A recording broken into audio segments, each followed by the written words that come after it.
سرگودا سے خبر آپ کو دیں، ہمارے نمائندے ڈسٹرکٹ رپورٹر عبدالرحمان کی رپورٹ کے مطابق الائڈ اسکولز اور ایفا اسکول سسٹم کی جانب سے ہائی اچیورز ایوارڈ تقریب 2025 کا اہتمام کیا گیا، جس کے مہمان خصوصی ڈی آئی جی جیل خانہ جات سعید اللہ گوندل تھے، جبکہ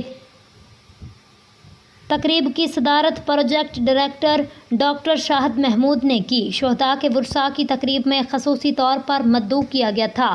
اس موقع پر ریجنل ڈائریکٹر رضوان اجمل نے خطبہ استقبالیہ پیش کیا۔ تقریب میں بچوں نے ٹیبلو خاک و ملی نغموں کے ذریعے شہداء اور ان کے ورثاء کو زبردست خراج تحسین پیش کیا۔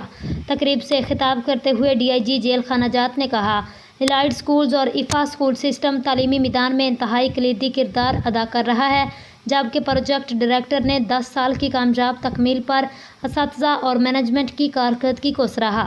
انہیں مبارکباد دیتے ہوئے کہا، آج کی تقریب مارکہ حق اور پاکستانی ہیروز کے نام ہے، جنہوں نے اپنی جانوں کی پرواہ کیے بغیر ملک کی سلامتی کو یقینی بنایا۔ آخر میں مہمانوں نے تعلیمی بورڈ کے تحت نمایاں پوزیشنز حاصل کرنے والے ہونہار بچوں میں انعامات، میڈلز، اساتذہ میں شیلڈز اور شہداء کے ورثاء میں تحائف بھی تقسیم کیے۔